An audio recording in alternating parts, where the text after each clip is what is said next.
A todos, vamos a iniciar la mesa redonda sobre maltrato versus bienestar animal y tenemos dos intervinientes, la ilustrísima señora doña Olga Suárez Herranz y el excelentísimo señor don Miguel Ángel Aparicio Tobar. La doña Olga Suárez Herranz es fiscal delegada de Medio Ambiente y Urbanismo de la Fiscalía Provincial de Cáceres. Tengo aquí el currículum, es licenciada en Derecho y experta en Políticas Sociales de Infancia por la Universidad Complutense de Madrid. Es diplomada en Derecho Comunitario por el Centro Universitario CEU San Pablo de Madrid. Y bueno, como experiencia, pues tiene experiencia en la carrera fiscal desde el año 1997, con ejercicio profesional en Barcelona y también en Baleares.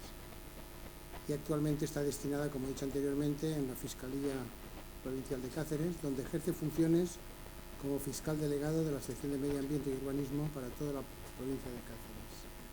Y por último decir pues que tiene varias publicaciones, sobre todo en este web Dialnet, ¿no? Que lo lleva a la Universidad de La Rioja, donde viene pues, muchas revistas de derecho, y concretamente pues algunas relacionadas con su especialidad dedicadas a menores y animales domésticos. Y bueno, el doctor Aparicio no le tengo por qué presentar ya, es académico de número de esta Real Academia, y voy a dar paso a continuación a doña Olga Suárez Herranz. Puede hacerlo desde aquí o si se considera que está más cómoda en la atril, pues lo que quiera. La verdad es que me da igual, si me va a escuchar igual, todo se enciendo, claro. Pues me da igual, si les parece estoy aquí sentada, que soy muy tímida y estar sentada y que se me vea solo la parte de arriba pues me relaja mucho, me siento más cómoda. Bueno, pues si no lo tengo malentendido, tengo 30 minutos, ¿verdad? Bueno, en primer lugar, y aunque, bueno, por lo que hemos iniciado, que es un poco la exposición de mi currículum, por respeto y por educación, me gustaría hacer una presentación muy ligada al tema del que vamos a tratar. Llevo en Cáceres destinada llevo ya 11 años. Inicialmente me dediqué a menores, posteriormente me han adjudicado el servicio de Medio Ambiente y Urbanismo y dentro de las competencias de este servicio, en la Fiscalía, pues están incluidos la lucha contra los delitos de maltrato de animales domésticos, entre otros. La suerte de ser fiscal en la sección de Medio Ambiente es que los fiscales de Medio Ambiente no estamos solos, formamos parte de secciones provinciales que en un principio empezamos a actuar de manera un poco intuitiva, sobre todo a partir del año 2002. Se creó una red de fiscales para, sobre todo, poner en conocimiento pues, nuestras experiencias, participarnos sobre todo en las muchísimas dudas, cómo resolvíamos los asuntos que nos iban llegando. Y fue a partir de una modificación en el año 2006 que se hizo a la Ley de Montes, que se creó por el Estado la figura del fiscal coordinador de Medio Ambiente y Urbanismo, y a partir de aquí comenzamos a funcionar de manera integrada sobre una base de unas normativas. Las principales son del año 2003 y 2011, y en la actualidad somos 170 fiscales especialistas solo en la materia de medio ambiente en todo el país, lo cual es bastante interesante. Podemos llegar a ser el 7% de la carrera especializado solo en materia de medio ambiente. No solamente por esto, pero también por esta especialización, es quizá la razón por la que luego los datos estadísticos nos han dado la razón en lo importante que es especializarse en la lucha contra determinados delitos para obtener esos resultados. En las memorias que se publican de manera anual, pues si tienen interés, en la web fiscal.es se puede obtener toda la normativa que rige nuestra carrera, nuestra especialidad, y además todos los datos estadísticos disponibles, no solo de estos delitos sino de cualquier otro. A día de hoy solamente contamos con los del año 2017, los del 18 se están evaluando, pero lo cierto es que gracias a esta organización hemos pasado en materia de maltrato de animales domésticos de 23 sentencias en el año 2008 a 209 en el año 2018. Para ustedes que son científicos, me imagino que la evidencia de la estadística pues es una cosa muy relevante. No solamente fue por nuestra especialización, sino también por algunos cambios normativos en la materia de persecución del maltrato de animales domésticos, pero también es muy importante colaborar, estar en red y participar las experiencias. Me gustaría sobre todo, y además aprovechando la oportunidad de que me hayan incluido en esta mesa, subrayar la importancia que tiene el tema que ha sido o que va a ser objeto de debate, el maltrato animal y bienestar animal. Y digo que es muy importante también para los veterinarios, por supuesto, para la sociedad en general y también para los juristas. Nosotros somos conscientes de que las leyes se van conformando con el tiempo, el transcurso del tiempo, las demandas sociales, es algo que se va construyendo y estamos ahora mismo en un momento en el que la gente tiene mucha motivación, los ciudadanos, las personas, las comunidades, y a esa motivación, desde luego, hay que añadirle mucho conocimiento acerca de lo que ocurre y de cómo reaccionar y cómo cambiar lo que ocurre. Y esa es la razón, espero, por la que se me haya incluido en la mesa, porque entre todos es necesario llegar al criterio adecuado a partir de saber qué es lo que cada uno puede hacer y, desde luego, qué son acciones equivocadas y erróneas porque no tienen la finalidad o no van a cumplir la finalidad prevista, sobre todo hoy en día en el que las redes sociales, los medios de comunicación, la globalización, el conocimiento de lo que ocurre en cada parte del planeta van creando una conciencia social de que hay algunas cosas que ocurren y que hay una manera de cambiarlas que realmente no es la verdadera. Entonces, para poder luchar contra el maltrato de animales domésticos, desde luego desde el punto de vista del derecho, lo primero que todo fiscal conoce, comprende, acepta e intenta asegurar es la base principal, y es que el derecho regula relaciones de las personas con su entorno. Es decir, que el que ejerce sobre ese entorno esa capacidad de regulación es la persona. Esto es el derecho. Cualquier otra relación o cualquier otra atribución de cualidades a cosas ajenas a la persona podrá tener sus campos de actuación, pero no lo son, desde luego, el derecho. El derecho regula la relación de las personas con su entorno y también, desde luego, con los animales. Los animales forman parte del entorno del hombre y en razón a eso es por lo que se regula acerca de los mismos. Normas existen, algunas con efecto vinculante para España, otras menos vinculante. La más llamativa, la primera, la que se inició en esta carrera de hablar de qué son los animales, en qué concepto participan en nuestro entorno, fue la Declaración de 1978 de la UNESCO, de la Declaración Universal de los Derechos de los Animales. Y con la relevancia muy concreta que tiene esta norma, es verdad que sí que ha promovido algunos pronunciamientos judiciales, y son judiciales bastante llamativos, que imagino que se estudiarán en todas las facultades. Yo lo descubrí ya tarde, cuando estaba trabajando, los que se refieren a Sandra, la orangutana, y a Cecilia, el chimpancé. Los dos son pronunciamientos americanos. Desde luego el del chimpancé es de Mendoza, es de Argentina, quizá también Sandra es de Argentina, y es un pronunciamiento judicial dictado por jueces. Sobre todo en el segundo le reconocen a la chimpancé el derecho de habeas corpus, que es una reacción prevista para aquellas personas que se hayan privadas de libertad en contra de su voluntad o arbitrariamente. Y como digo, es una cuestión que, reflejada en una sentencia, pasa más allá de la simple declaración de intención. Es una auténtica resolución judicial en la que se habla de que esos animales son personas no humanas. Y para los que no hemos estudiado o los que no han estudiado derechos, el concepto de persona a lo mejor es un poco equívoco, pero como hay otros que sí que estamos aquí que hemos entendido o que hemos estudiado lo que significa persona como actor de un entorno determinado, eso no significa necesariamente que se pueda atribuir sin más derechos a los animales, pero existen esos pronunciamientos judiciales y, desde luego, es necesario comprender cómo se ha llegado hasta estas resoluciones judiciales en nuestro entorno. Desde la aprobación del Convenio Europeo del año 87, en el ámbito del Consejo de Europa, de protección de los animales domésticos, hemos de decir que, efectivamente, la protección jurídica, la de la norma, la del derecho, va más allá de las meras declaraciones de intenciones. De hecho, este convenio ha obligado a modificar alguna legislación y, en Extremadura, por ejemplo, en la relativa a las mutilaciones por estándar de raza, de animales domésticos, un convenio que solo se aplica a animales domésticos, y también ha tenido su influencia en el derecho penal correlativamente, porque lo que hasta entonces no era un maltrato, cuando deja de estar justificado, puede llegar a serlo y, por tanto, convertirse en derecho penal. La clave de nuestras normas, la que abre la vía de la regulación de este derecho, en el que los animales tienen una importancia grande, no solamente como objetos, sino al menos como víctimas, un carácter, un estatuto un poco pues más relevante que el de meros objetos, hay que encontrarlo en el artículo 13 del Tratado Fundacional de la Unión Europea, que es un artículo que pasa bastante desapercibido, pero no es nada baladí. En base a este artículo sí se han logrado sentencias también vinculantes de nuestra Unión Europea, por tanto no estamos hablando del ámbito americano, sino ya de la Unión Europea, del Tribunal de Justicia de la Unión Europea en relación a la etiqueta de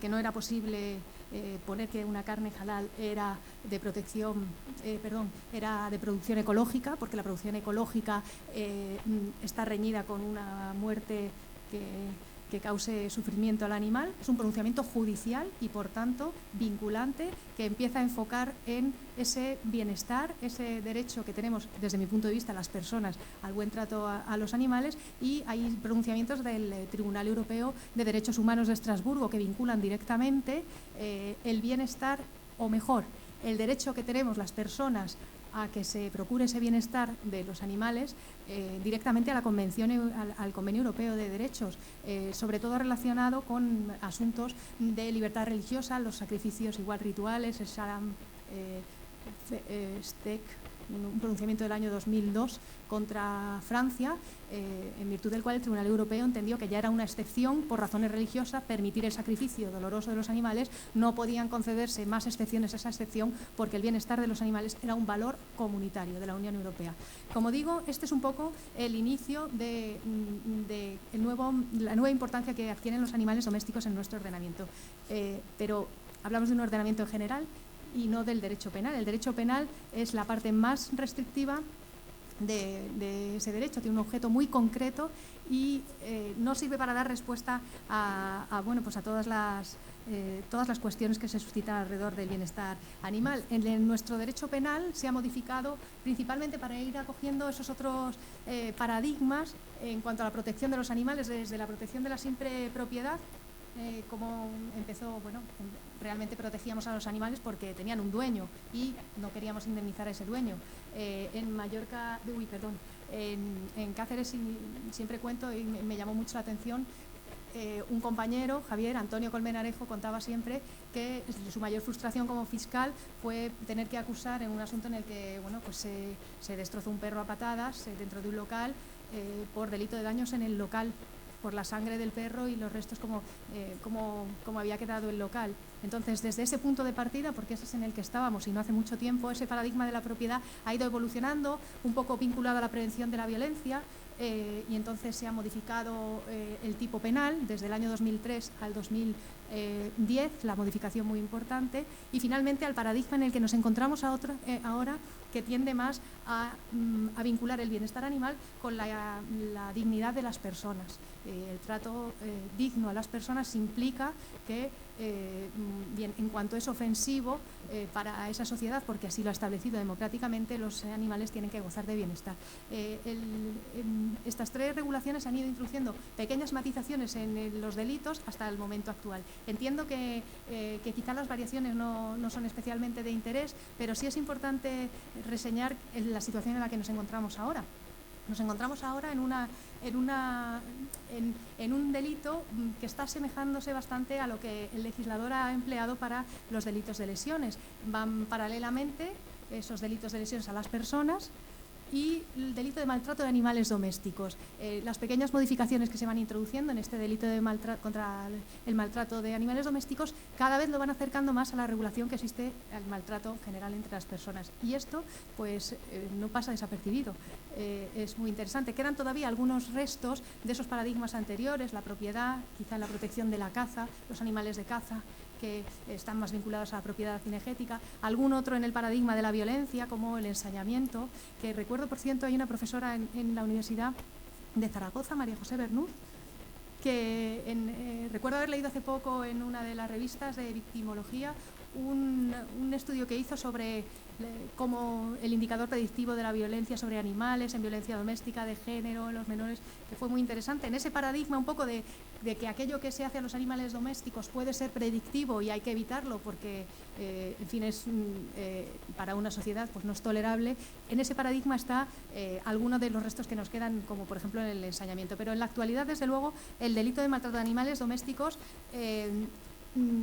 directamente lo que pretende es procurar su bienestar, pero solo en aquellos momentos en los que es insoportable la lesión de este bienestar. Para entender esto hay que comprender que el derecho penal es la parte más reducida del derecho. Es un poco como cuando jugábamos de pequeños a los juegos de mesa, pues los juegos de mesa son el derecho, son las reglas por las que nos movemos, y el derecho penal, nosotros jugábamos mucho al Cluedo. Es el Cluedo, solamente un tipo de juego en el que hay un tipo concreto de normas para una finalidad determinada. Y esto es lo que ocurre con el derecho penal.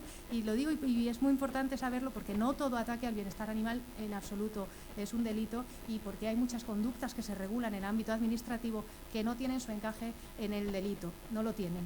Y por tanto, promover una ampliación del tipo penal es inútil, por muy bien intencionado que sea. Entonces, ¿qué es lo que tenemos o qué es lo que sería necesario en estos pocos minutos que veo que ya me quedan para terminar mi intervención? Pues como he introducido el delito, pues hablar del delito de maltrato, cómo está exactamente aquí y ahora, con independencia de las otras regulaciones. En principio, el Código Penal identifica o define lo que es animal doméstico. Esto, pues, tiene su parte buena y su parte menos buena. La parte buena es que con anterioridad, cada vez que nos llegaba algún animal que no era un perro o un gato, en sus múltiples variantes, una iguana, una culebra, cosas que tiene la gente en su casa y a las que aprecia enormemente y que parece que le responden, y por tanto que hay una relación entre el animal y esa mascota, pues nos causaban muchísimos problemas para determinar si su maltrato era de animales domésticos o no. En la actualidad el Código Penal ha decidido definir lo que es un animal doméstico. Esa es la parte buena.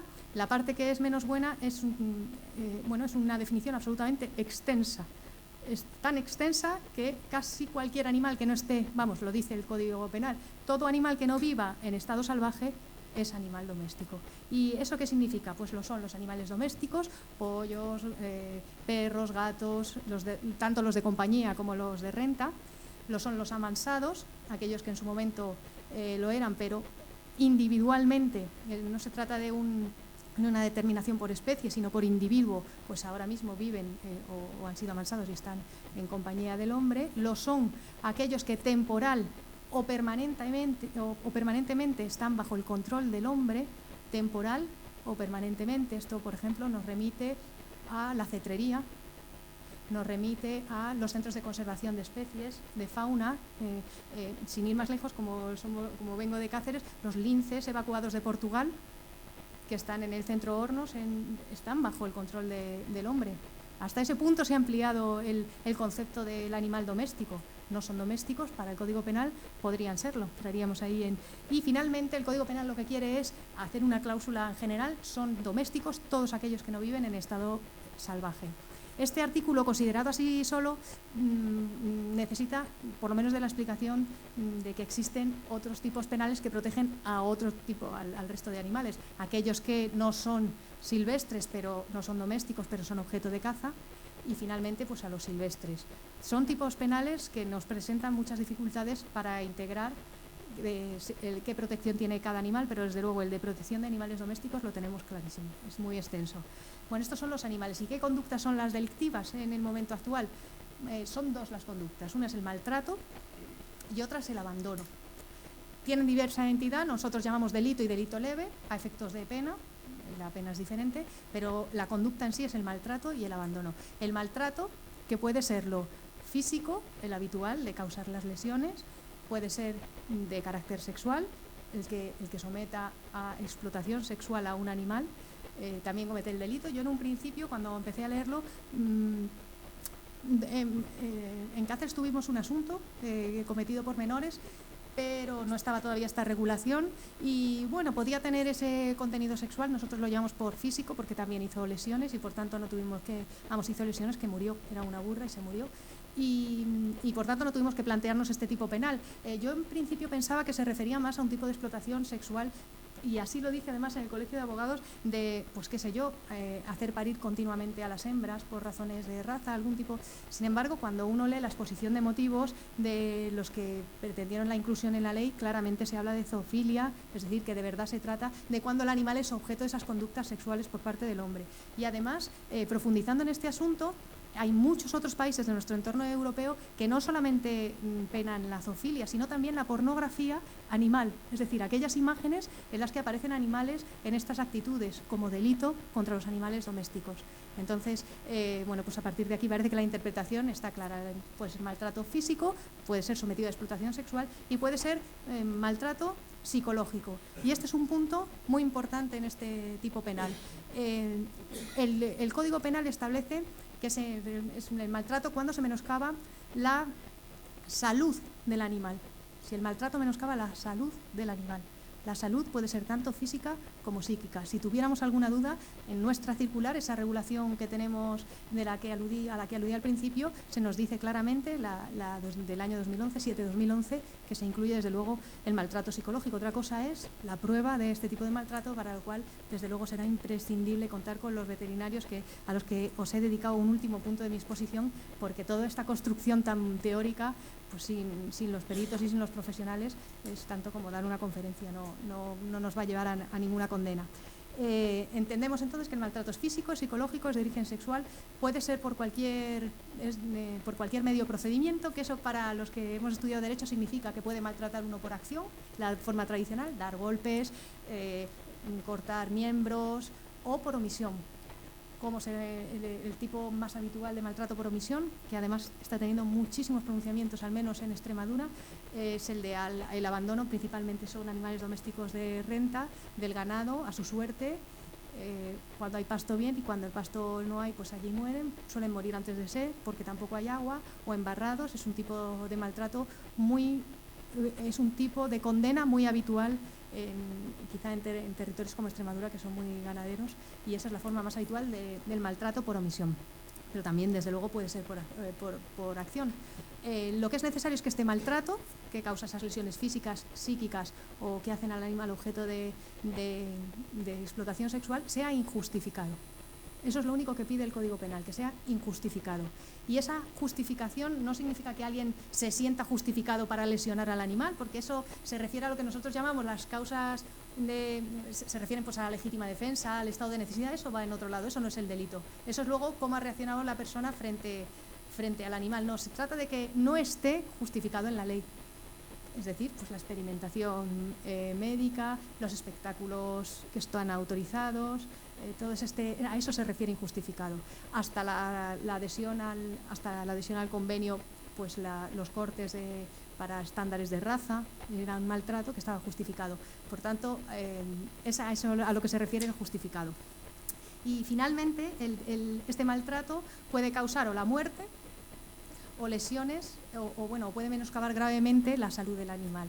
El menoscabo grave de la salud de un animal doméstico exige también mucha prueba pericial y bueno, porque tiene que ser menoscabo y tiene que ser grave. Esa es la conducta de maltrato. Existe otra forma también de delito leve, que es el maltrato que no causa lesión, pero que se considera cruel. Entonces tenemos un maltrato que causa lesión, un maltrato que causa la muerte, un maltrato que no causa lesión, pero que es cruel. Y, por ejemplo, se ha considerado que es un maltrato cruel, pero que no causa lesión. Solo he visto una condena, el golpear a un perro con un cinturón en la terraza. Un vecino desde su terraza veía cómo el dueño de un perro golpeaba al perro desde la terraza, lo denunció, y bueno, el perro no tenía lesión, lo grabó, pero era cruel, le tenía atado y le daba con el cinturón. A este tipo de lesiones se refiere, este tipo de conductas. Como vemos, es muy parecido, y lo vamos a ver más, al delito de lesiones respecto de las personas, que menoscaben gravemente su salud, que causen la muerte o que sea cruel aunque no cause lesiones. Y la segunda conducta, maltrato, es la del abandono. Es un abandono que, para ser delictivo, tiene que ser de tal manera que ponga en peligro la vida del animal. La típica consulta que te hacen siempre en las protectoras es si alguien que ha llamado al timbre de la protectora y ha dejado allí su perrito esperando a que lo recojan, ¿se puede considerar abandono del tipo penal? Pues no, porque es que lo ha dejado en el sitio adecuado. Tipo penal. Administrativamente claro, tendrá sus consecuencias. Tiene que ser un tipo de abandono que le ponga en riesgo. ¿Qué tipo de abandono es de este que le pone en riesgo? Pues el que ocurre muchas veces en verano dentro de los vehículos, por ejemplo, que por lo menos en Extremadura, pues es que si no lo rescatan se muere, vamos, es que es algo más que un abandono, este tipo de abandono que puede ponerle en riesgo. Estas son las conductas. Y luego el Código Penal ya ha establecido una serie de agravantes, ya cuando ya se le resulta del todo intolerable el comportamiento con los animales domésticos, que es donde sobre todo se ve el paralelismo con el delito de lesiones a las personas. El primero es el de que se haya utilizado para lesionar al animal o maltratarlo algún arma, algún instrumento, algún objeto, algún procedimiento, algún medio que sea concretamente dañino para él, que es lo que refleja es que se sanciona ese abuso de superioridad, por ejemplo, atropellar al animal, llevarlo arrastrando, cogido de atrás hasta que se muere, desde luego sea el darle muerte con arma de caza, desde luego el dispararle con pistola. Tenemos incluso un caso allí pendiente de juicio con la propia paralizándole con la propia pistola que usan en los mataderos, y también se ha considerado por el contexto del animal que era constitutivo de delito. Bueno, este es uno de los agravantes. Otro es que ese maltrato se realice en presencia de menores de edad, y este es el agravante al que yo me refería, que obedece a ese paradigma de conexión entre violencia y educación, la prevención de la violencia mediante la sanción al que somete a los animales domésticos a esta violencia. Es un agravante que está previsto específicamente para violencia doméstica y violencia de género, por ejemplo, y se ha considerado que es igual, como agravante igualmente dañino presenciar violencia doméstica, violencia de género y violencia hacia el animal doméstico, para que veamos un poco el entorno en el que este delito se está moviendo. Otro agravante que se ha considerado es el de que el animal, como consecuencia de ese comportamiento, pierda algún sentido, o pues se quede ciego, se quede sordo, o se le haga daño en algún órgano que sea principal, calificaciones todas para las que necesitamos veterinarios. Y finalmente, se ha mantenido también el ensañamiento como agravante. El ensañamiento para un jurista quiere decir que el que comete una acción lo que quiere es aumentar de manera deliberada y con plena voluntad el daño que está causando, el sufrimiento de la persona, o en este caso del animal que lo está recibiendo. Y esto es muy importante, y además es el ejemplo de por qué a veces los juristas y los científicos pues no acabamos de entendernos en los juicios, porque son palabras que aparentemente tienen el mismo significado, porque los usamos todos, y sin embargo no tienen el mismo significado. Cuando hablamos de ensañamiento, probablemente al ver el cadáver de una yegua, no sé si se acuerdan de aquel caballo del hipódromo de Manacor, Yorkie de Sor, creo que se llamaba, ¿no?, que lo mató a palo su propietario porque había tenido una mala carrera. Cuando un animal se ve golpeado o apuñalado y se le ven muchas puñaladas, pues claro, uno tiende a decir, es que se han ensañado, hay ensañamiento, tiene 27 puñaladas. Pues para un jurista eso no es el ensañamiento es solamente el que se produce antes de la muerte, es decir, si la primera puñalada fue mortal, las 40 siguientes no es ensañamiento, porque está muerto, no le vas a aumentar deliberadamente ese sufrimiento. Pero ese agravante es el de ensañamiento, que se mantiene para poder pedir más pena de prisión. Tengo solamente 4 minutos y como sé que vamos a hablar muchísimo en la mesa redonda, solo me gustaría señalar 2 cosas muy importantes. La primera es el carácter restringido que tiene la persecución del maltrato por la vía penal para este tipo de delitos, y la necesidad de contar con la prueba pericial para integrar todos los elementos de estos delitos, todos, desde lo que es maltrato a lo que es el sufrimiento psicológico. Necesitamos un perito para todo, incluso para saber qué tipo de relación tiene. En fin, no son siempre perros y gatos, yo no sé cómo reacciona una iguana ante el sufrimiento. Es importantísimo contar con la prueba pericial. Y una segunda cuestión muy importante, que cuando hablamos de los delitos contra las personas tenemos muy asumido los juristas, que se llama la victimización secundaria de la víctima, es decir, cuando alguien ha sido víctima de un delito, generalmente menores o cuando tienen que ver con la libertad sexual, el evitar que el procedimiento en sí sea también una causa de desasosiego para esa víctima. En el maltrato de animales domésticos no podemos hablar de victimización secundaria, pero sí podemos centrarnos en que durante el procedimiento los animales también sufren las consecuencias. Si nos imaginamos el abandono de una ganadería, hay 400 cabezas, 500 vacas. Bueno, sí, la denuncia está.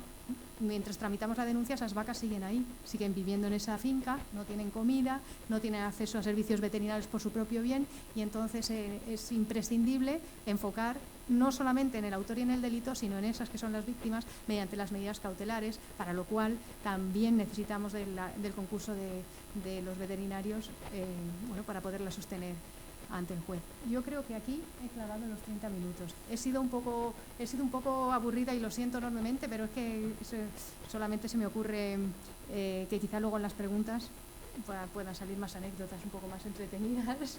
Muchas gracias.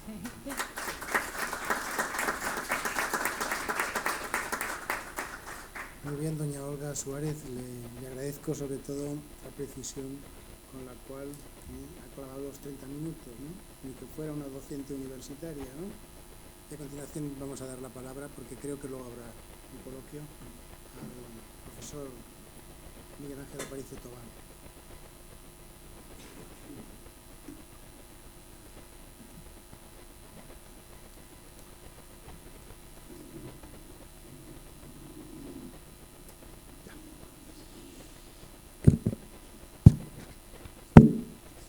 Buenas tardes, excelentísimo señor presidente de la Real Academia de Ciencias Veterinarias de España, excelentísimos señores académicos, señores y señores, queridos amigos.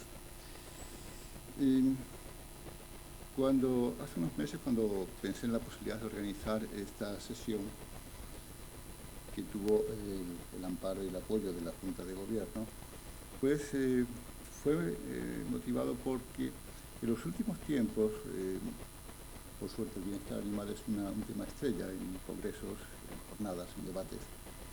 Pero junto con el bienestar animal hay un paraguas que a veces se cuela de manera inadecuada, que es el maltrato no explicado como lo ha explicado aquí doña Olga Suárez, sino el maltrato dicho de otra manera, tratando de hacer una especie de falsa sinonimia entre bienestar y maltrato, que se da incluso en algunas instituciones que todos conocemos. Eso me recordaba que es un tema que ya se debatió y se resolvió en los años 60 en el Reino Unido con la creación del famoso Comité Bramble, que era para el estudio del bienestar animal de los animales mantenidos en régimen de ganadería intensiva. Bien, además, cuando se utiliza maltrato de una manera digamos poco correcta, se está induciendo a una cierta deformación de la idea, porque si eso lo juntamos además con el bajo nivel de conocimiento de la ciudadanía respecto a la ganadería, pues pensemos que según los datos del último Eurobarómetro sobre bienestar animal, el 90% de la población española manifiesta saber entre poco y nada, y es decir, poco y nada, acerca de cómo se crían los animales. ¿Qué pasa? Que en esas circunstancias, si alguien viene hablando de maltrato, la gente va y se lo cree. Entonces se está, de una manera injustificada, considerando que la ganadería en general, debido a esa ignorancia generalizada, es una actividad que subliminalmente es maltratadora. Y eso es un peligro grande. Bien, ya hemos oído qué es realmente el maltrato, es una figura explicada, y bueno, voy a tratar de dar unas pinceladas sobre lo que entendemos es bienestar animal, o debería ser. Para empezar, diremos que es un tema muy complejo, muy poliédrico, como dice Petrini, y como dice Lund, es un tema que tiene múltiples dimensiones sociales, económicas, políticas y, por supuesto, científicas y éticas.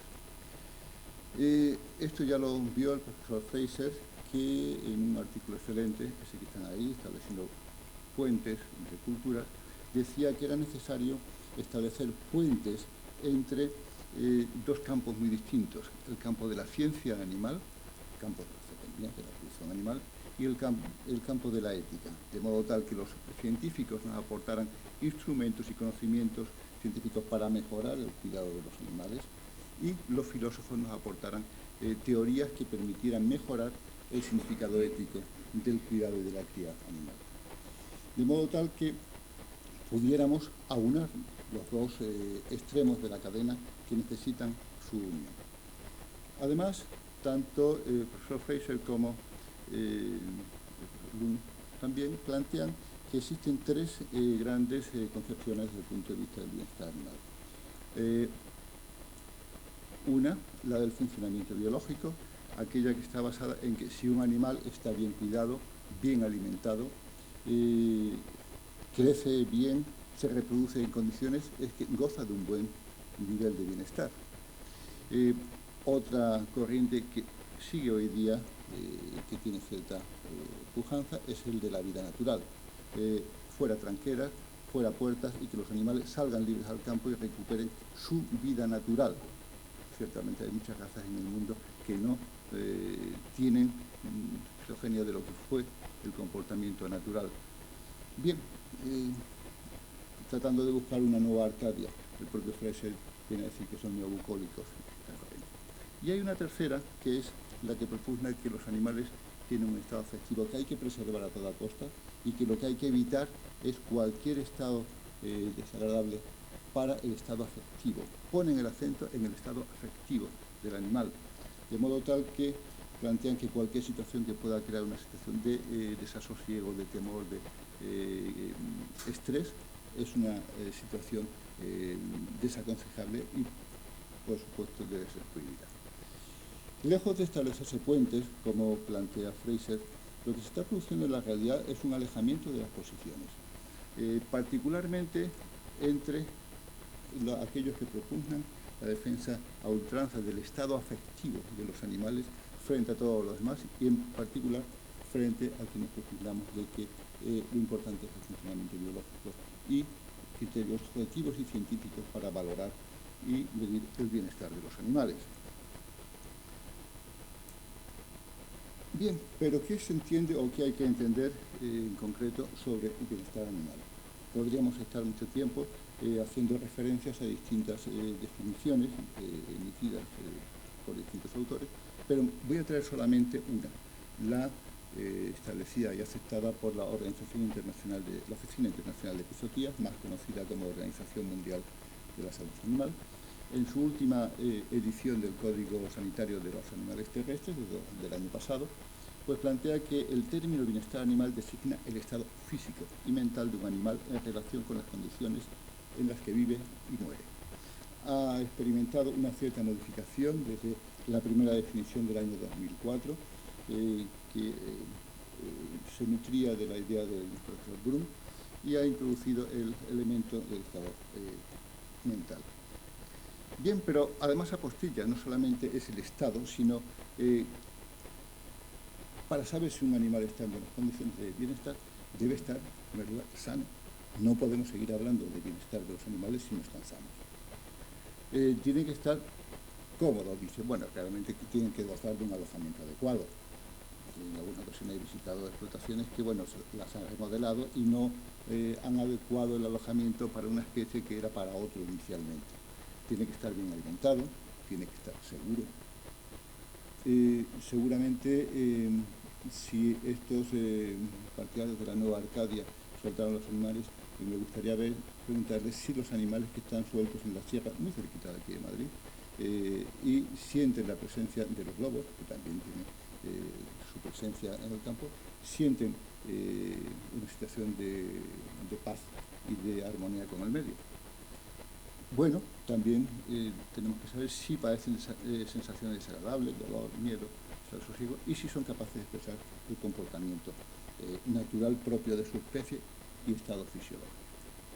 Y finalmente, para decir que un animal está en buenas condiciones, necesita unos requisitos.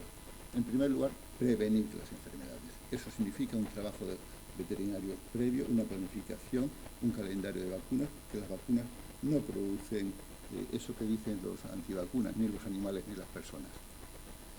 Tiene que recibir unos cuidados veterinarios apropiados, tiene que recibir un refugio, un alojamiento apropiado, manejo y, por supuesto, nutrición y otras muchas más cosas. Bien, esto es lo que dice la Oficina Internacional de Epizootías y nos recuerda en gran medida a algo que se ha venido utilizando mucho a veces hasta la saciedad, que son las famosas 5 libertades del Farm Animal Welfare Council, establecida en 1979. Este es el documento inicial en el que se fueron publicadas, que fue en realidad una nota de prensa. Después se ampliaron unos años más tarde en un texto más completo. Pero ahí vienen establecidas las famosas 5 libertades, que en opinión de algunos autores, más que libertades, son necesidades. Que esté libre de hambre y sed, libre de confort, libre de enfermedad, etc. Ciertamente estos principios han ido guiando gran parte de la legislación, sobre todo en Europa.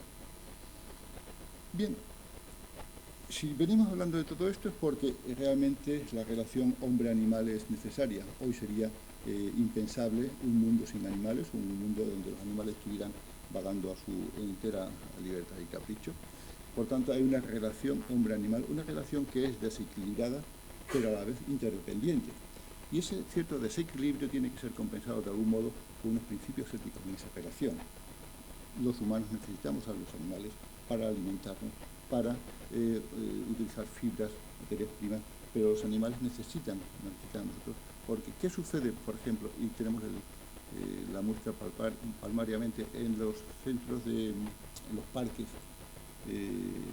y cotos donde no hay un control de la población? Pues al final son animales que terminan muriendo de hambre, de enfermedades, porque no hay un control, no se les cuida. Por tanto, necesitamos a los animales, pero ellos también necesitan a nosotros para estar en buenas condiciones. Y esa relación hombre-animal, esa relación dependiente, tiene que estar regida por unos criterios éticos y de bienestar. ¿Cómo se consigue el grado de bienestar? Pues en Europa se ha optado desde los años 70 por la legislación. En otros países, en Estados Unidos, se ha adoptado otros criterios. En China, por ejemplo, que es el otro gran país con una producción animal impresionante, también se ha orientado el camino por la vía de la legislación.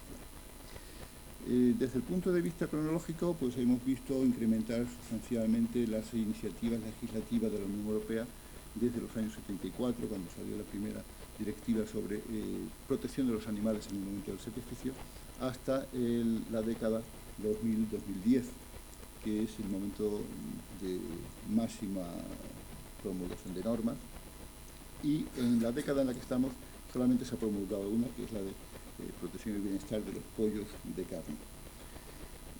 ¿Por qué no ha habido más normas? Pues porque en aquel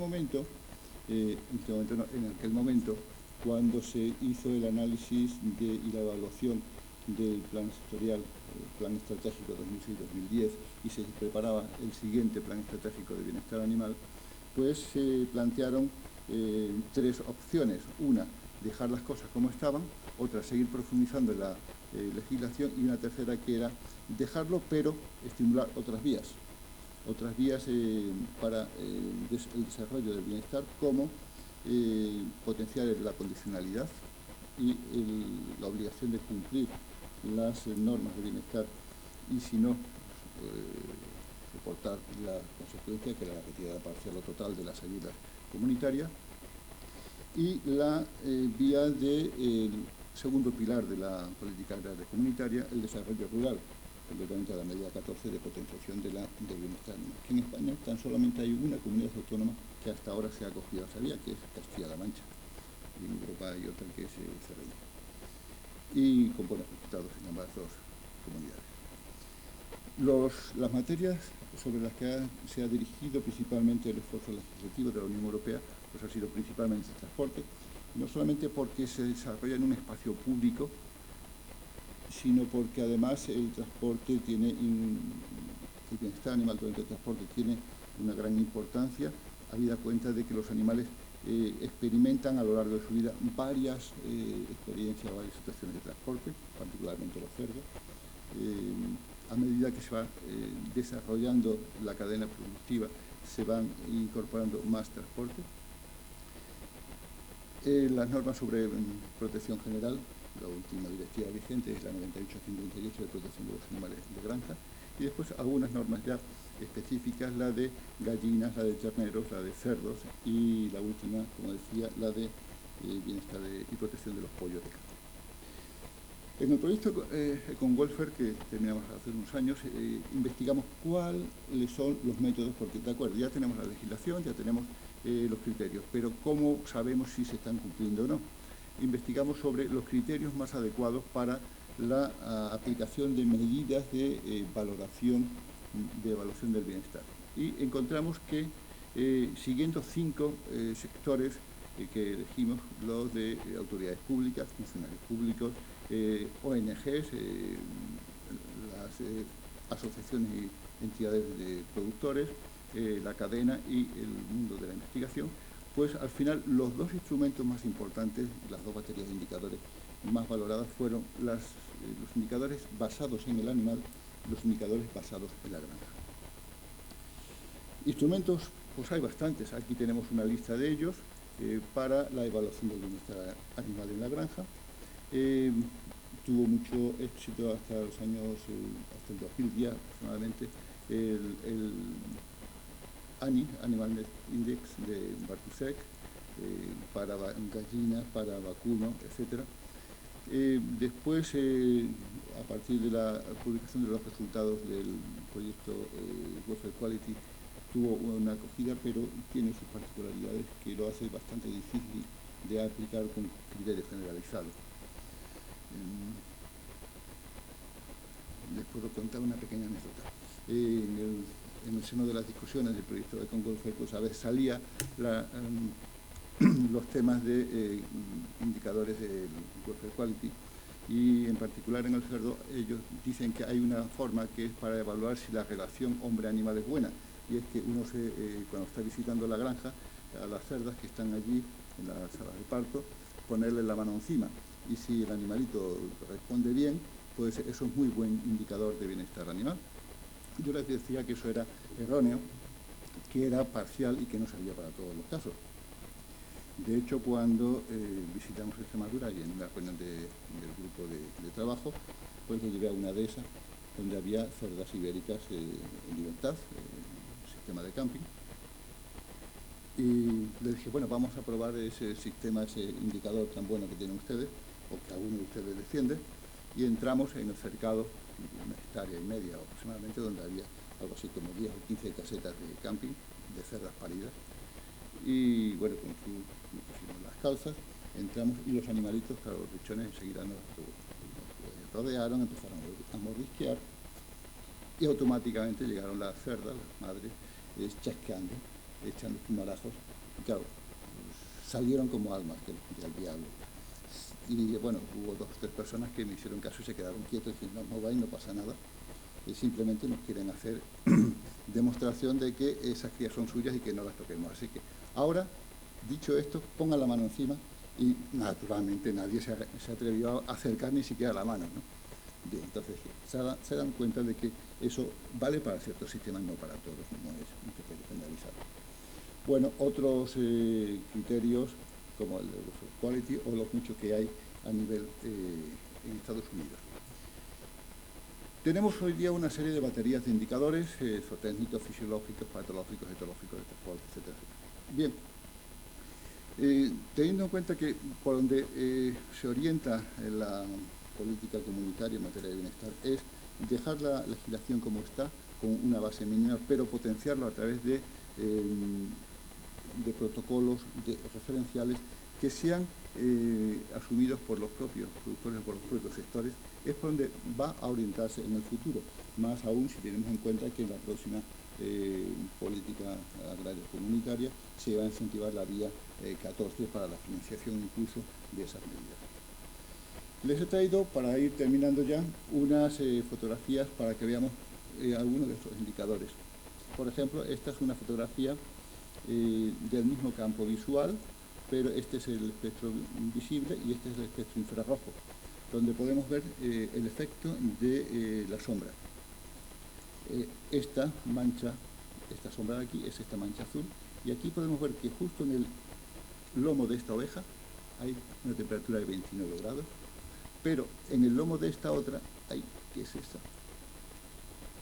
Ahí tenemos 44 grados, porque esa está experimentando el impacto de la radiación solar. Otra, por ejemplo, es esta. Bueno, esta es una fotografía de la Siberia extremeña, donde hay menos árboles que piedras. Como ven, ahí no hay ningún árbol en todo ese término municipal, y el dueño, con buen criterio, pues puso una sombra, que es esta especie de jaima. ¿Cuál es el efecto de esa sombra? Pues de momento todos los animales que había por allí están debajo, pero si superponemos la imagen termográfica, pues vemos que efectivamente, mientras que ahí debajo, en la sombra, hay 31 grados, en pleno mes de julio, segunda quincena, aquí en el borde llega a haber 43. Por lo cual, el efecto de la sombra es importante y son instrumentos que hoy día tenemos para poder valorar el nivel de bienestar de los animales, tanto en intensivos como en régimen extensivo, como decimos. Para ir terminando ya, decirles, bueno, que el bienestar animal es un asunto que no tiene retorno, ha venido para quedarse. Sí es importante que tengamos que seguir insistiendo en la necesidad de desterrar el mundo de la opinión de este campo.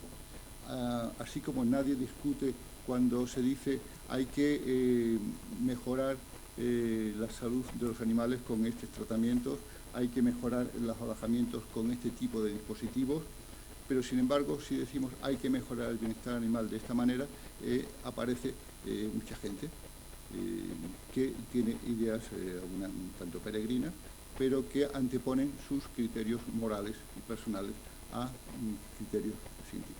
Hay que destacar, por tanto, el dominio de la opinión y además profundizar los conocimientos científicos como guía de actuación y como guía de apoyo a la legislación, sobre todo en Europa. Y finalmente quería terminar mi intervención con este pequeño vídeo, que es también un estudio sobre bienestar animal en cordero. Simplemente dale. Ahí, pon el cursor encima y ya, dale. Esto fue una investigación que hicimos sobre bienestar en cordero y bueno, lo llamamos el cuerpo de la patata porque los del corral de la izquierda pues inician un fuego y las hembras que están a la derecha pues lo ven, quieren y repiten, imitan el fuego. Bien, pues muchas gracias. He terminado, quedamos a su disposición.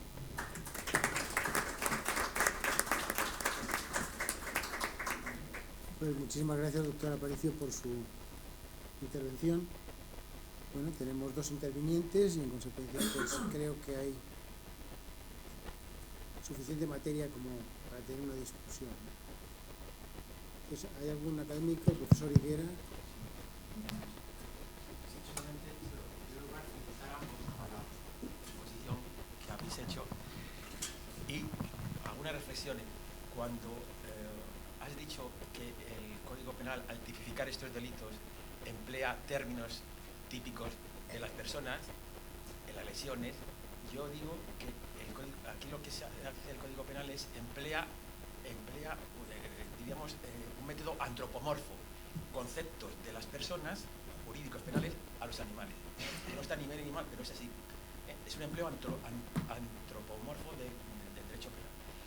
Luego otra cuestión, cuando se hace referencia a la Declaración Universal de los Derechos de los Animales, quiero decir que esta declaración, según me han indicado el Ministerio de Asuntos Exteriores, no tiene ningún valor jurídico en España, sino un alto valor moral, pero no tiene ni ha sido aprobado por la UNESCO, ni por Naciones Unidas, tiene un alto valor, pero no está aprobado, según me han dicho en la sección de tratados y convenios del Ministerio de Asuntos Exteriores.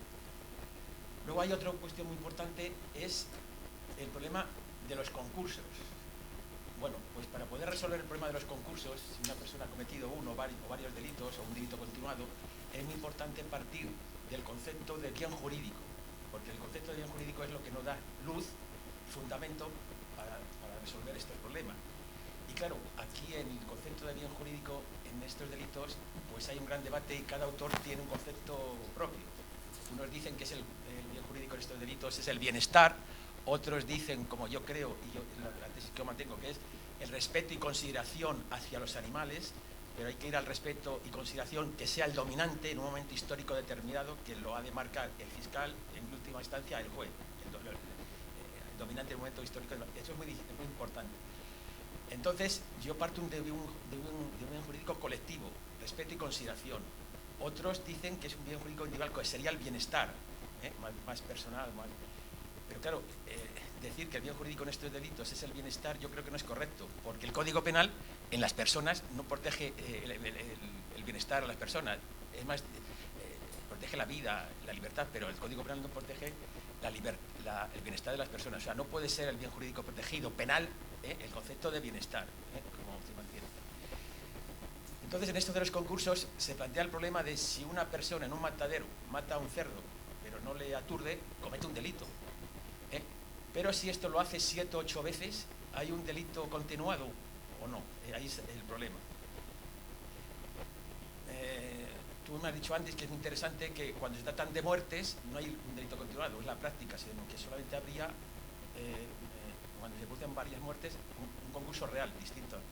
En cambio, cuando se trata del delito de abandono de animales, sí que habría un delito continuado, ¿verdad? Bueno, eso...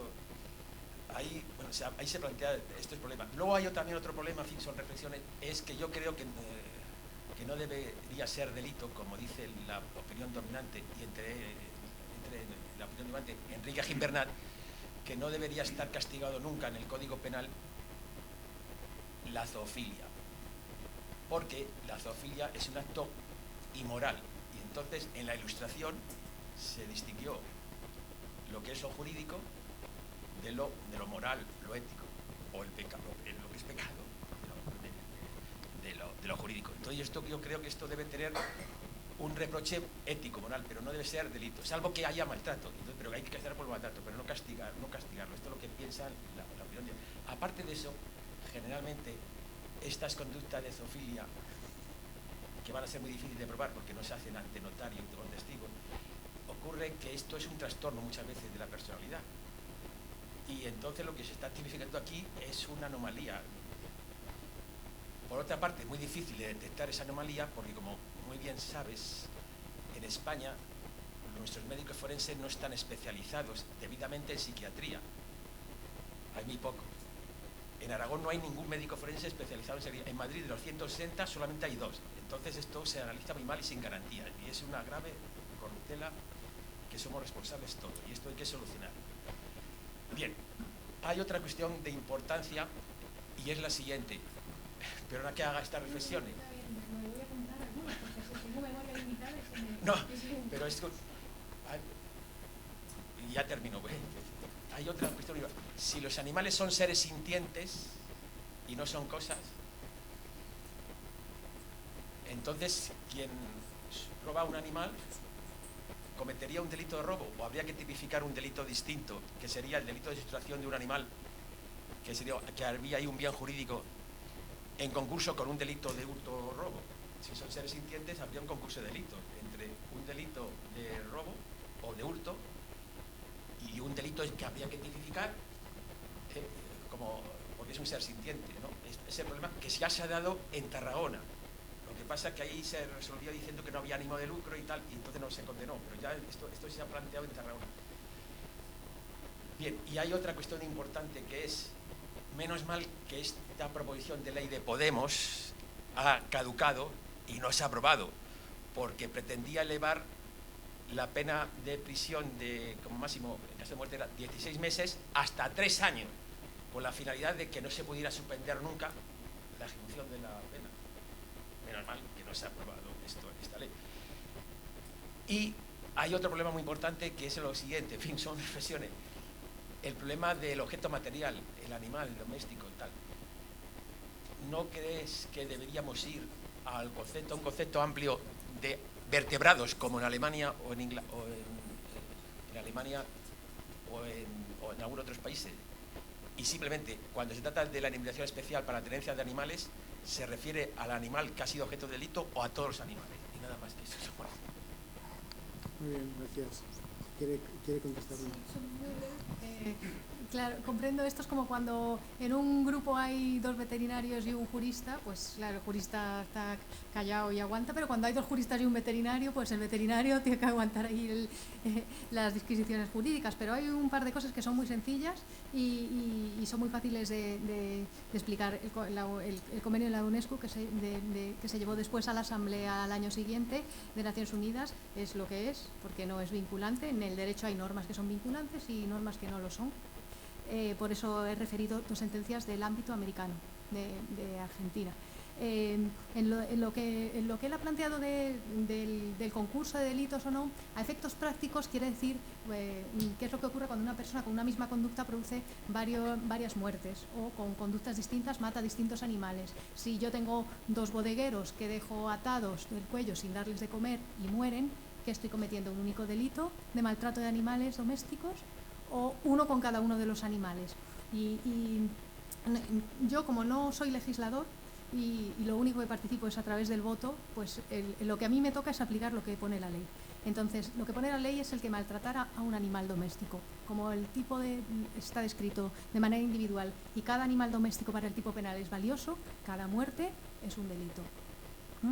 La conducta del abandono tiene otra implicación un poco diferente. El abandono es una actitud general llevada de la indiferencia. No hemos hablado que estos delitos tienen que ser con voluntad, pero también se incluye como voluntad el colocarse una ignorancia deliberada o directamente que nos da igual lo que ocurre con el animal. Cuando una misma conducta produce un abandono de qué sé yo, ganaderías enteras de 400 animales, es comprensible que no puede haber 400 delitos. Entiendo que la conducta es la misma y tú, en estos casos, lo que sí estamos es aplicando de manera continuada ese tipo de maltrato, pero la lesión y la muerte va uno por delito, uno por animal. Y en lo que has comentado del bien jurídico protegido, cada uno puede dar la explicación que quiera darla. Desde luego en la academia además es lo oportuno porque es donde se forma el espíritu crítico de las personas, pero cuando uno aplica el derecho y sobre todo cuando lo aplica desde el punto de vista penal, los criterios tienen que estar resueltos y tienen que darlos el legislador.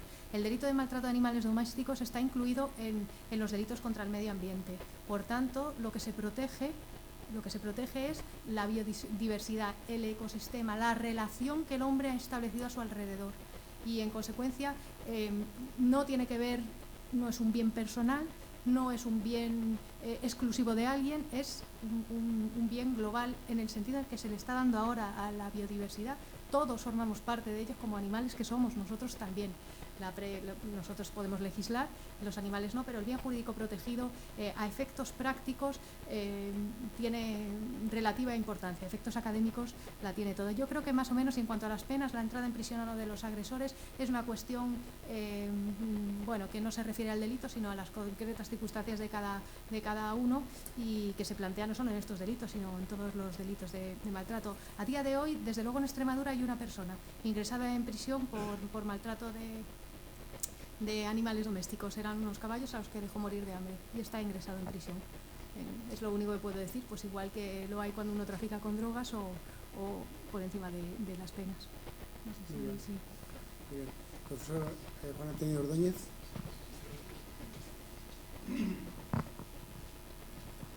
Muchas gracias a los ponentes por la presentación que han hecho, sobre todo, especialmente a la jurista, porque como veterinario estoy un poquito alejado de esa profesión, ¿no?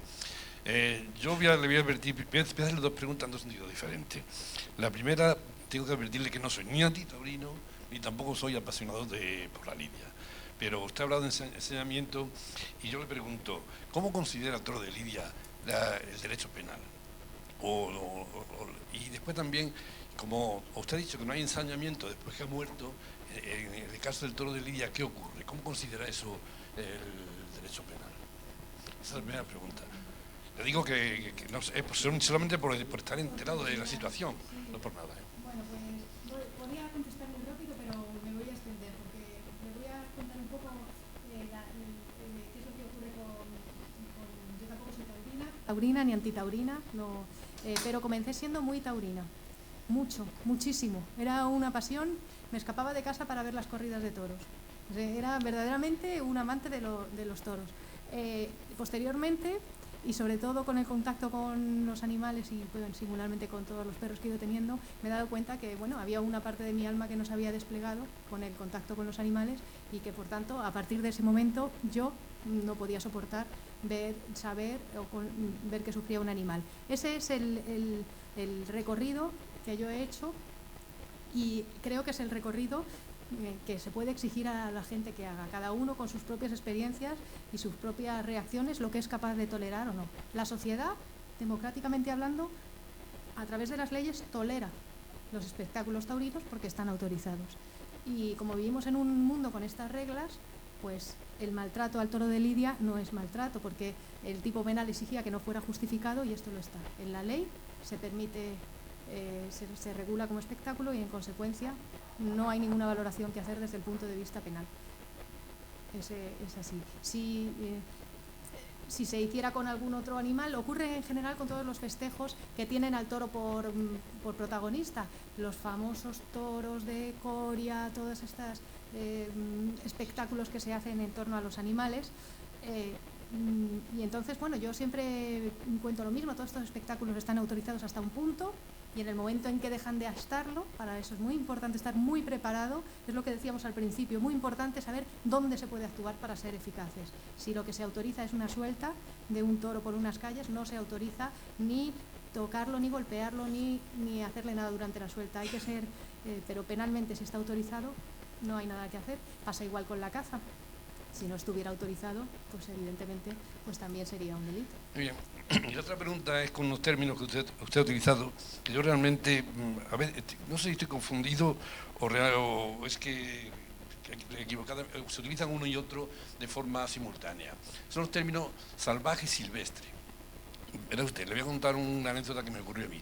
Yo estaba tradujo un libro de alimentos y hablaba de los alimentos procedentes de origen marino y venía del wild fish. Entonces yo lo traduje y le he preguntado a Bernabé qué significaba, si era equivalente a las dos palabras que se usan en castellano. Y no me la aceptaron, la palabra ni salvaje ni silvestre. Silvestre me dijeron que un pez no podía, porque se refería mucho más al mundo vegetal, ¿no? Y salvaje porque decían que no cabía bien el salvaje, que tuve que inventar una palabra. Lo que yo inventé era pez de vida libre. Porque no me lo aceptaba la editorial, que era Pepa, que era Marcerdec, de vida libre. Y claro, y he buscado ahora en el diccionario, yo creía que la palabra silvestre se era fundamentalmente para las plantas que no se cultivan, ¿no? Que crecen libremente en el campo. Y lo he buscado en el diccionario ahora mismo, y en la tercera acepción pone exactamente dicho de un animal no domesticado. Por la definición. O sea, quiere decir que silvestre y salvaje son palabras que se pueden intercambiar, son sinónimos. Sí, bueno, el Código Penal habla de silvestre, bueno, nos remitimos a la legislación administrativa, fauna y flora silvestre.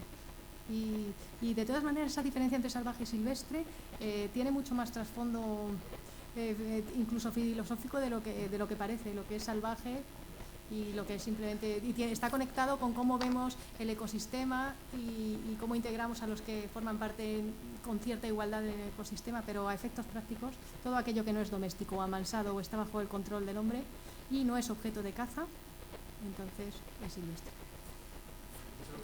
Dar una respuesta al compañero en relación con la primera de las preguntas que ha hecho, y es los toros desde el punto de vista legal. Pues ha habido gente en ocasiones que he escuchado de que por qué los toros se permiten habiendo una legislación europea tan estricta en relación con el bienestar animal.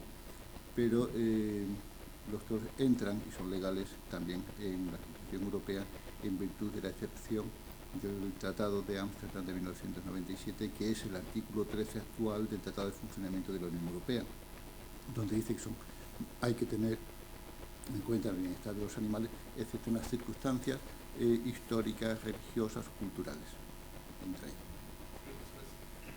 Muy bien. ¿Alguna pregunta más? Sí. Doctor Sánchez.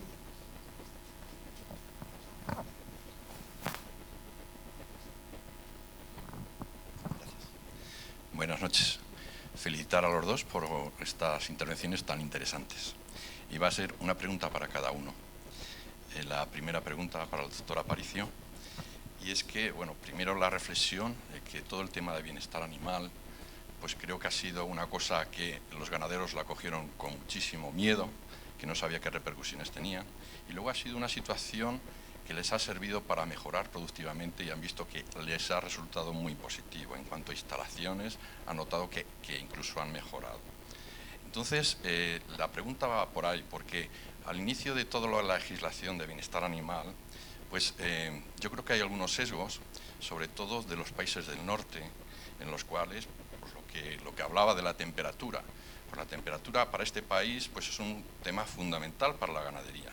Y de la temperatura, altas temperaturas, sobre todo para el ganado que yo me dedico, que es el porcino, pues es fundamental. Y eso tampoco no es una cosa que está regulada. Entonces, se espera que en un futuro que los países del entorno, de los países del norte, tengamos más peso a la hora de también de tomar nuestras situaciones que vivimos, por ejemplo, los países mediterráneos. Efectivamente, hasta ahora no se ha tenido mucho en consideración las opiniones y las experiencias y las situaciones de la ganadería española. Precisamente por eso es importante hacer protocolos adecuados a la realidad de la ganadería española, que no tiene muchas veces nada que ver con la ganadería de otros países del norte.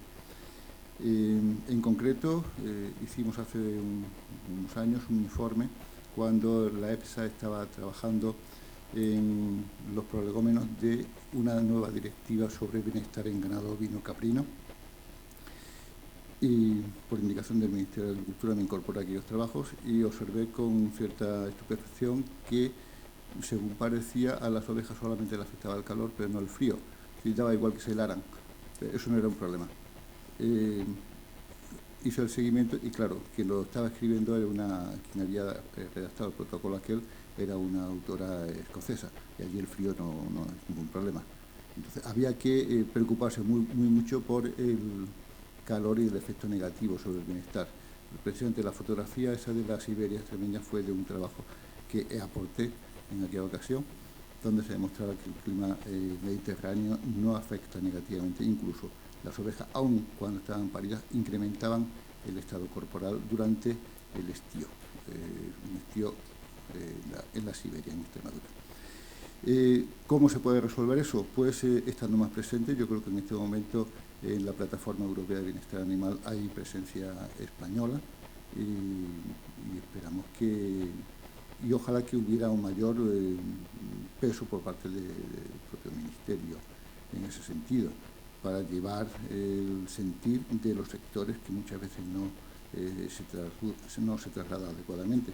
Ahora yo creo que sí, que estamos en una condición en la que se puede llevar y hacer patente ciertas peculiaridades de la península ibérica en estas situaciones. Muchas gracias. La pregunta jurídica. He entendido que bueno, pues el abandono de una explotación ganadera, donde bueno, pues el ganadero por su parte tiene que asumir pues todos los temas que se ha hablado de bienestar animal, de sanidad, de alimentación, de alojamiento, de condiciones medioambientales.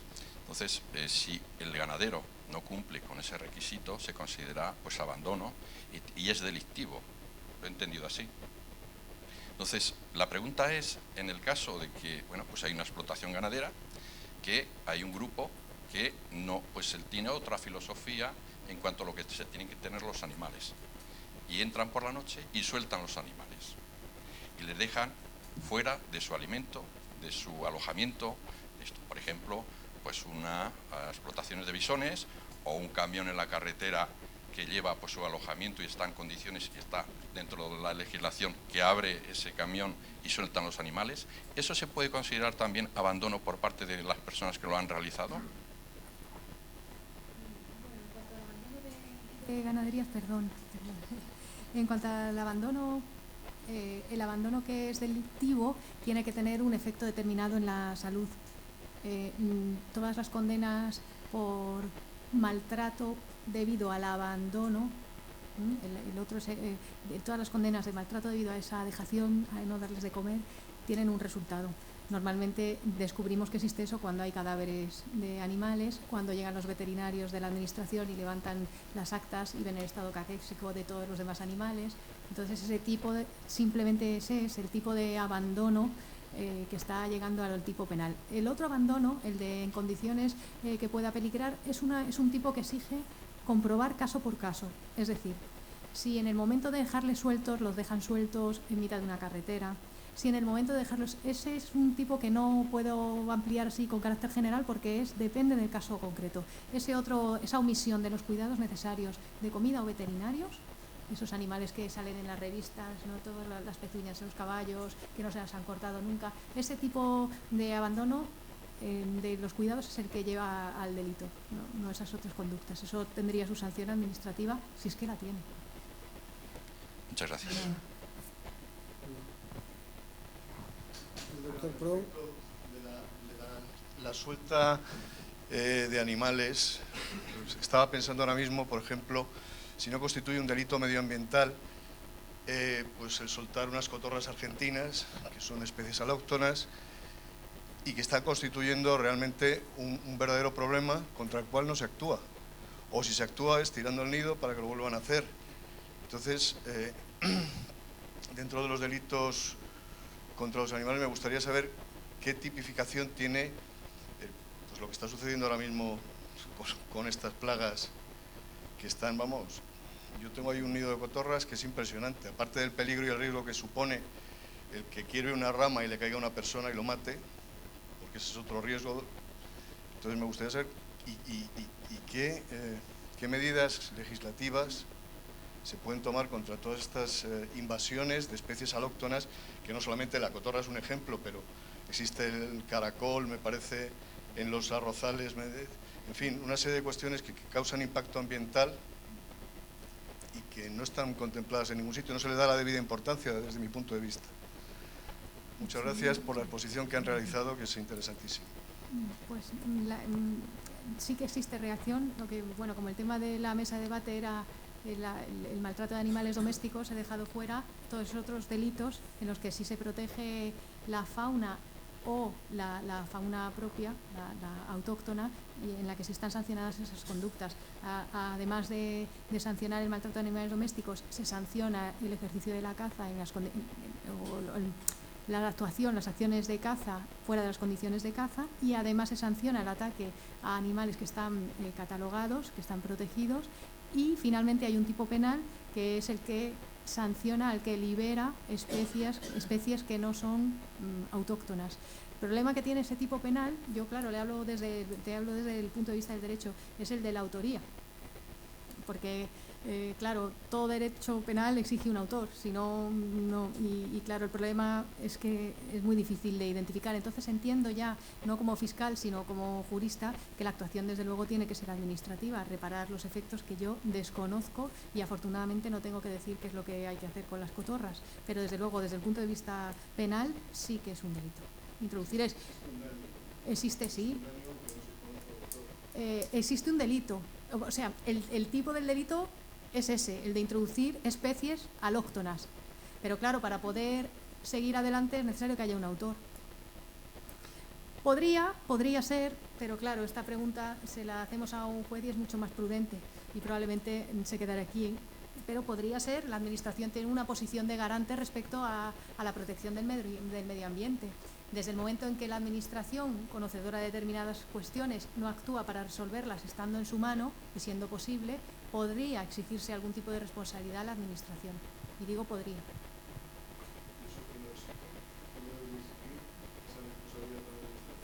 Pues eso se tendría que montar a partir de la obligación de actuar y que realmente no esté actuando, realmente.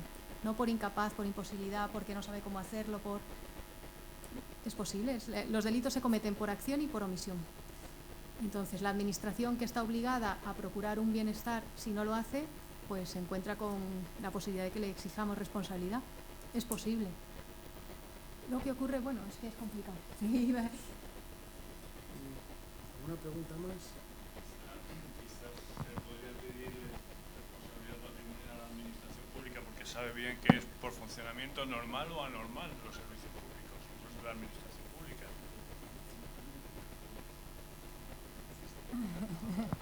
Perdón, discúlpeme. Le decía eso, que la exigencia de responsabilidad patrimonial a la administración pública en ese caso es por funcionamiento normal o anormal. Y bien, la administración, que es hiperintervencionista en muchos temas, yo creo que hay otros que parece que se queda un poco corto, ¿no? Pues sí, podría ser administrativa. Me da la impresión que no sé si saben que es difícil poner fin a determinadas conductas de las personas que son muy reiteradas y son muy anónimas. Es complicado. No sé, encuentro que desde el punto de vista penal es difícil sostener, desde el administrativo, sí, que es la exigencia de responsabilidad.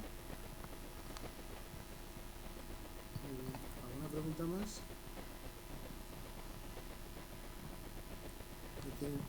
Profesora María de Juana.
Pues ojalá hubiera hecho una estadística solamente respecto de Cáceres, que es lo que conozco.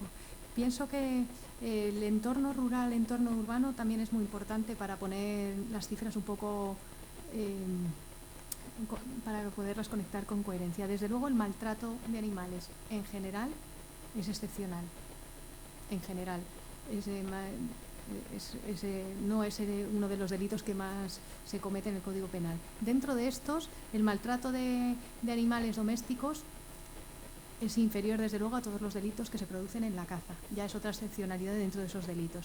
Y dentro del delito de maltrato de animales domésticos, las principales víctimas son los de compañía. Esto es así.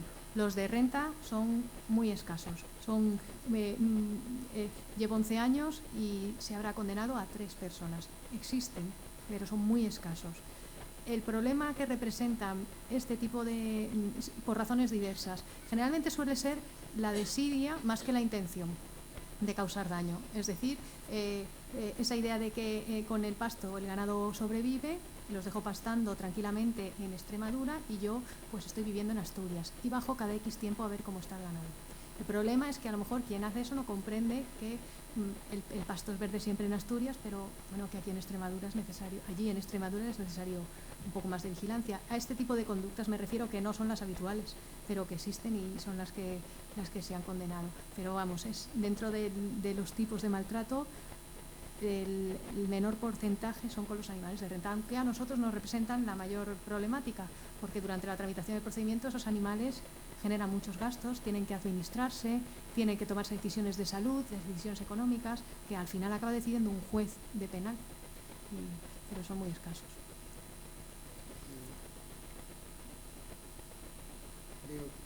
Sí. Una pequeña duda, que es que he estado tomando notas de la excelente intervención, los dos han sido dos excelentes intervenciones, pero cuando hablaba del maltrato, entiendo, o sea, veo claramente lo que puede ser un maltrato físico, entiendo también la faceta sexual con todos sus componentes, pero ha mencionado también el maltrato psicológico, y esto la verdad es que me plantea serias dudas de cómo vamos a analizar psicológicamente lo que piensa un animal. Me plantea enormes dudas, y supongo que a cualquier jurista o a cualquier veterinario el sentimiento psicológico de un animal me plantea horribles dudas, o sea, horribles dudas, porque yo sinceramente no soy capaz de saber qué piensa un animal, no soy capaz de saberlo. Sí, bueno, estoy completamente de acuerdo, de manera que al final este tipo está en... Sí, parcialmente. No, estoy de acuerdo con la dificultad de prueba, que es al final la clave del proceso penal. Entiendo que los animales a nivel intuitivo todos podemos decir que sufren o no sufren, más o menos intuitivamente. Yo no soy veterinario, pero en fin, puedo entender que si les hemos dotado de un montón de cualidades como seres sintientes, pues deben sentir. Es una cuestión lógica. Sin prueba pericial es imposible la condena por este tipo de maltrato. Eso es así. Siempre cuento la anécdota de Teodoro, que está en la Fiscalía de Sala, que le entraron a robar. Él tenía un pastor alemán y una hembra también pastor alemán de guarda. Entraron a robar en su casa cuando estaban estos perros, dispararon, y entonces a la perra la hirieron y el perro se asustó. Y entonces se metió debajo de la cama. Él, que es licenciado en ciencias ambientales, ingeniero, es científico, vamos, que no es como... comenta que a partir de ese momento su perro entró en depresión profunda porque se vio incapaz de hacer aquello para lo que se supone que estaba, ¿no?, que era su función en la familia, y murió. Entonces, si uno es capaz de sostener pericialmente esto, que es muy intuitivo y muy afectuoso, podrá haber condena, si no va a ser imposible.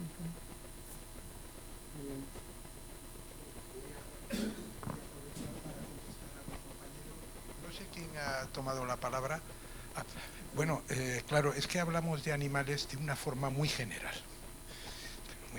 Entonces, con respecto a la psicología o la psicopatología, que entramos en terrenos de arenas movedizas, los grandes primates, los biólogos que se dedican al estudio del comportamiento, pues efectivamente ven que estos grandes primates pues tienen unos sentimientos muy claros de miedo, de terror o de afectos. O sea, por lo tanto, yo creo que habría que matizar. A mí me gustaría aprovechar y preguntarle a doña Olga si existen textos de derecho comparado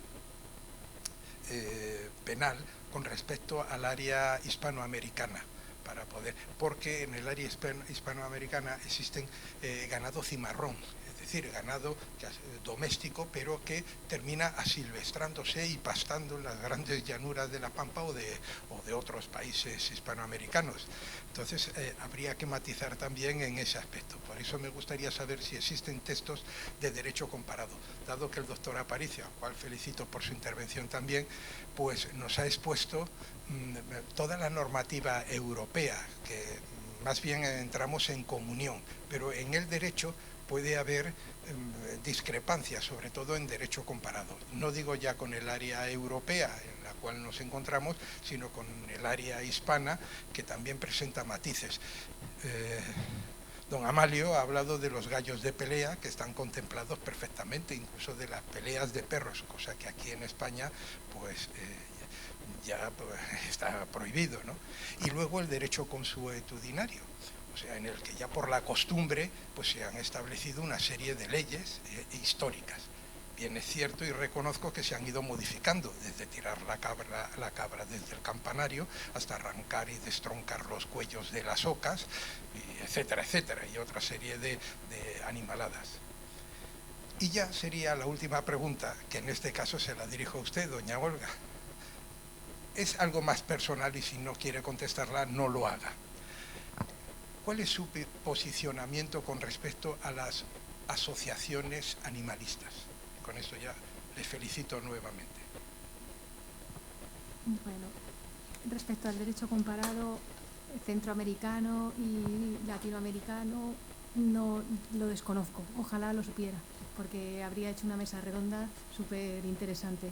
Lo desconozco. Parcialmente conozco la regulación de algunos países, últimamente de Costa Rica, que he estado allí, y entonces no le voy a poder contestar porque sería lo que... Es verdad que leí hace poco, si no fue ayer, fue antes de ayer, una resolución, porque hablamos mucho de Europa y de América, pero en la India creo que el bienestar animal de algunos animales en concreto domésticos, que son las vacas, está muy por encima de cualquier otro valor. Y ha habido hace poco, no sé si lo habréis leído en la prensa, una sentencia de uno de estos estados de la India impronunciables, con Ks y con S y con Hs, que extendía, decía, bueno, por supuesto que las vacas eran sagradas, pero que extendía la obligación de proteger al resto de los animales domésticos, y además se establecía la necesidad de que hubiera plazos para poner fin a los carros tirados de animales.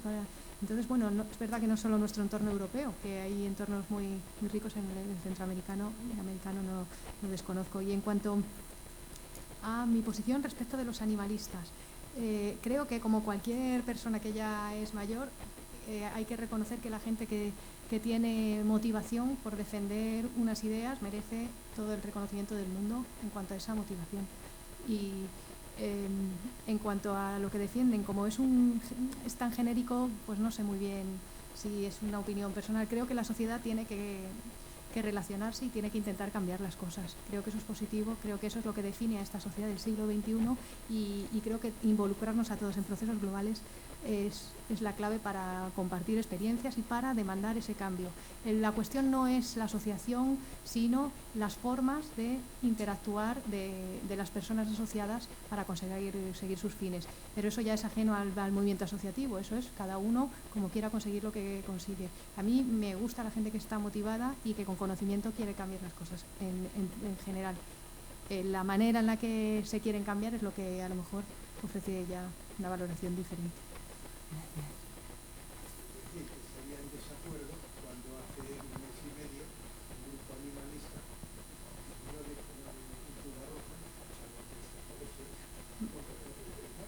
Bueno, es que eso, en principio, si causas un daño en una propiedad ajena, yo soy fiscal, entonces clasifico así, son daños. Entonces, cuando uno emplea el delito,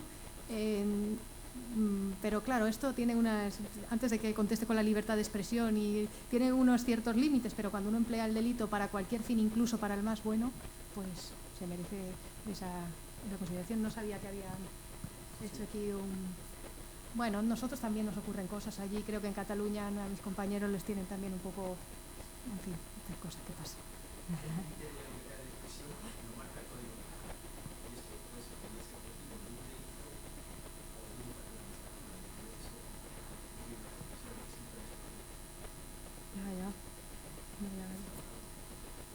Bueno, pues si les parece vamos a concluir esta sesión.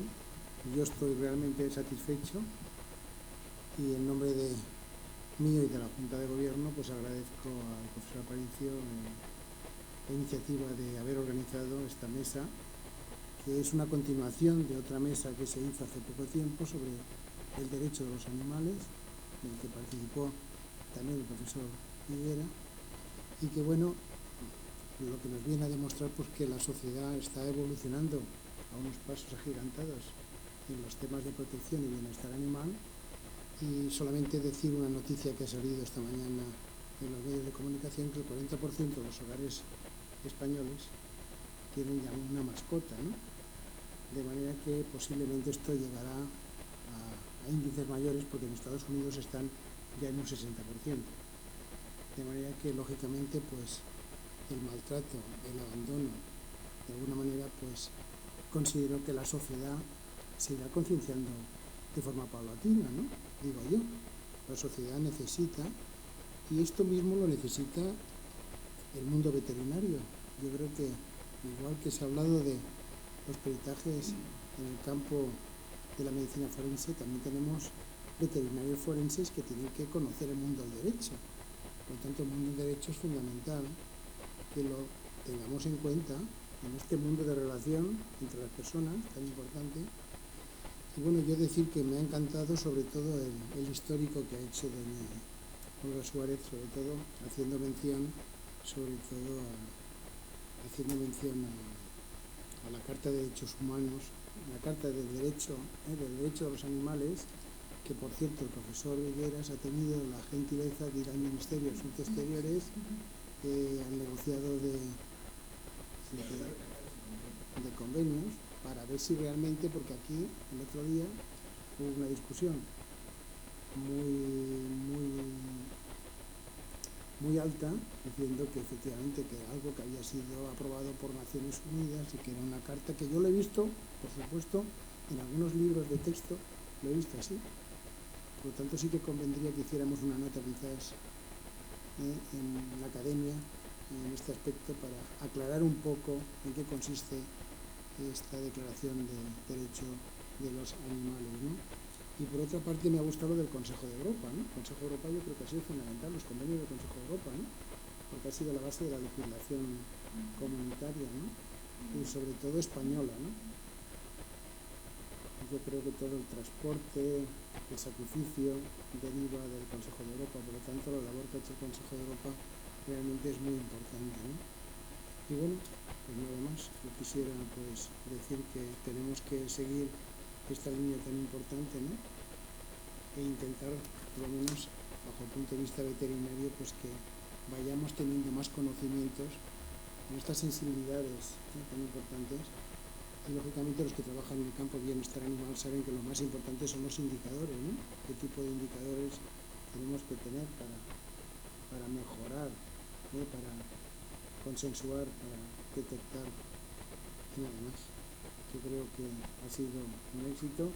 Y bueno, doña Olga al principio ha dicho ella que era una persona tímida, pero detrás esconde una gran formación jurista, ¿no? Yo creo que nos lo ha demostrado perfectamente, ¿no?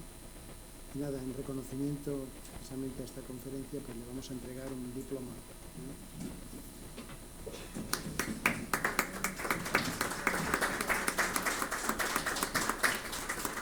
Y como no, también a nuestro académico, ¿eh? Y nada más, levantamos la sesión. Muchísimas gracias por la presencia de todos ustedes.